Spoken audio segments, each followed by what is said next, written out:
سے اولا آلہ ہمارا نبی،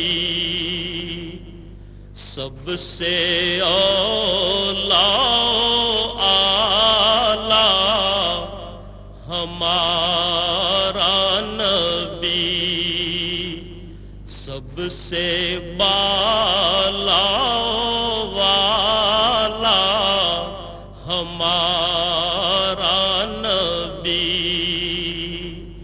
اپنے مولا کا پیارا ہمارا نبی۔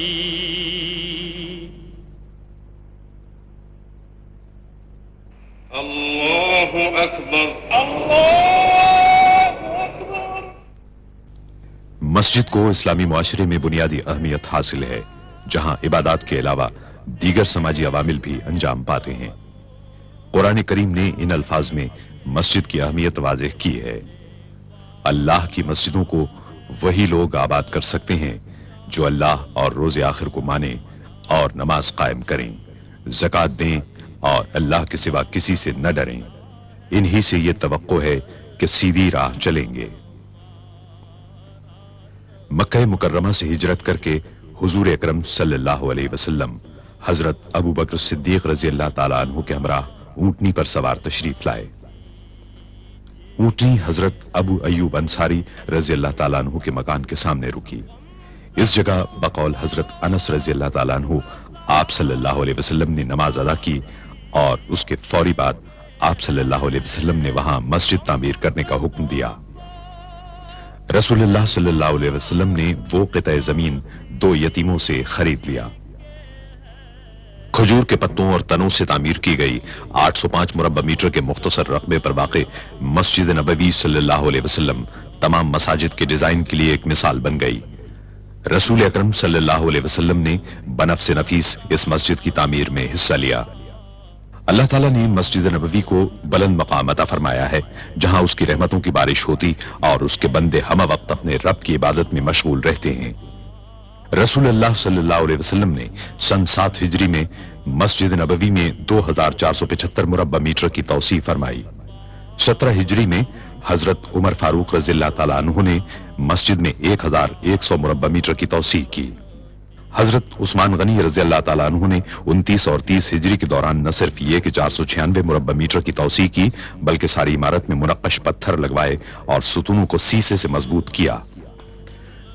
مدینہ منورہ کے اس وقت کے گورنر حضرت عمر بن عبدالعزیز کو خلیفہ ولید بن عبد الملک نے ہدایت کی کہ مسجد کی پرانی عمارت کو گرا کر ازسر نو تعمیر کیا جائے اور اس میں 2369 مربع میٹر کی توسیع کے لیے اطراف کے مکانات خرید کر انہیں مسجد میں شامل کیا جائے۔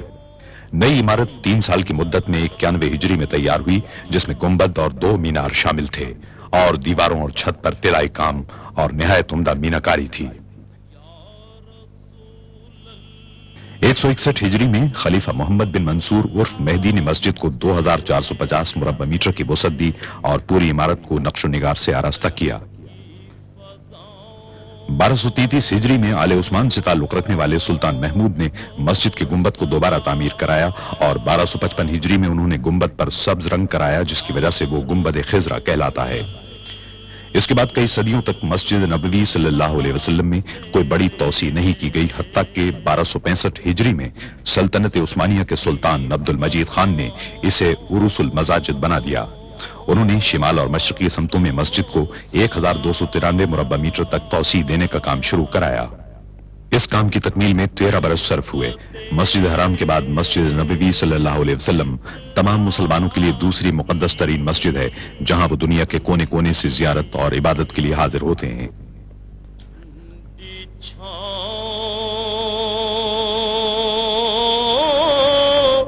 سلطان عبد المجید کے بعد مسجد میں کسی قسم کی توسیع یا تبدیلی نہیں کی جا سکی، اگرچہ یہاں آنے والوں کی تعداد میں مسلسل اضافہ ہوتا رہا۔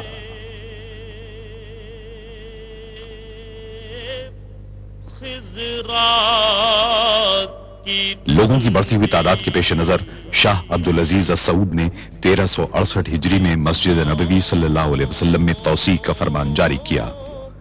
1370 ہجری میں ان کے صاحبزادے اور جانشین شاہ سعود بن عبدالعزیز نے توسیع کے کام کا سنگ بنیاد رکھا۔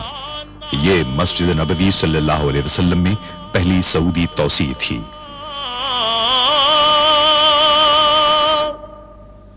جو طواف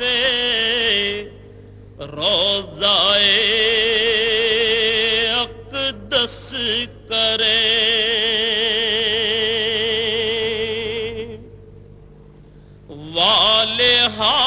محدود آلات اور مشینری کی قلت کی وجہ سے زیادہ تر کام ہاتھ سے ہی کرنا پڑا۔ مسجد نبوی صلی اللہ علیہ وسلم میں توسیع کی ضرورت اتنی شدید تھی کہ یہ منصوبہ 5 برس میں ہی پائے تکمیل کو پہنچ گیا۔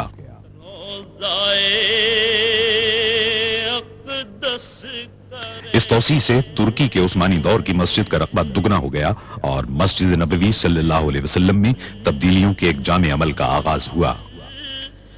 وجد کرتی ان ہواؤں کو سلام۔ فضائی سفر کا سلسلہ شروع ہونے کے بعد سے عازمین حج اور عمرہ کرنے والوں کی تعداد میں تیزی سے اضافہ شروع ہوا۔ 1375 ہجری میں عازمین حج کی تعداد 1 لاکھ تھی، جو 1390 ہجری میں 10 لاکھ ہوئی اور اس کے بعد کے عشرے میں 20 لاکھ تک جا پہنچی۔ بعض ماہرین کی پیشگوئی ہے کہ آئندہ عشرے میں عازمین حج کی تعداد 50 لاکھ ہو جائے گی۔ 1393 ہجری میں شاہ فیصل نے عازمین حج کی بڑھتی ہوئی تعداد کے پیش نظر شیڈ تعمیر کرانے کا حکم دیا، تاہم اس کا مستقل حل تلاش کیا جانا ابھی باقی تھا۔ جو مدینے کے گلی کوچوں میں 1402 ہجری میں خادم حرمین الشریفین شاہ فہد بن عبدالعزیز نے مسجد نبوی صلی اللہ علیہ وسلم میں ایک مرتبہ پھر توسیع کرنے کا فرمان جاری کیا۔ خادم حرمین الشریفین کی ذاتی نگرانی میں 3 سال کے مطالعے اور جائزے کے بعد مسجد کی توسیع کا نقشہ تیار کر لیا گیا، جس کے نتیجے میں مسجد کو اس کے موجودہ رقبے کے مقابلے میں 5 گنا توسیع دینا تھا، اور رسول اللہ صلی اللہ علیہ وسلم کے دور کی مسجد کے مقابلے میں اس کی توسیع 100 گنا تھی۔ ان فقیروں 9 صفر 1405 ہجری کو خادم حرمین الشریفین نے اس عظیم الشان توسیع منصوبے کا سنگ بنیاد رکھا۔ گداؤں کو سلام۔ شاہ فہد نے منصوبے کی تکمیل کی مدت 6 سال مقرر کی۔ اس میں بہترین تعمیراتی سامان اور جدید ترین تعمیراتی طریقوں کے استعمال کا فیصلہ کیا گیا۔ خادم حرمین الشریفین کی خواہش تھی کہ ایک ایسا مرکز تیار کیا جائے جہاں عبادت گزاروں اور شہریوں کو بہترین سہولتیں اور خدمات فراہم کی جا سکیں۔ چنانچہ ایک ماسٹر پلان تیار کیا گیا جس میں رسول اللہ صلی اللہ علیہ وسلم کے دور کے پورے مدینہ منورہ کو مسجد میں شامل کر لیا گیا۔ صبح اور شاموں کو سلام۔ قدیم شہر صدیوں سے عازمین حج کی خدمت کر رہا تھا، لیکن ان کی بڑھتی ہوئی تعداد نے صورتحال کو پیچیدہ بنا دیا اور شہر میں جدید ترین سہولت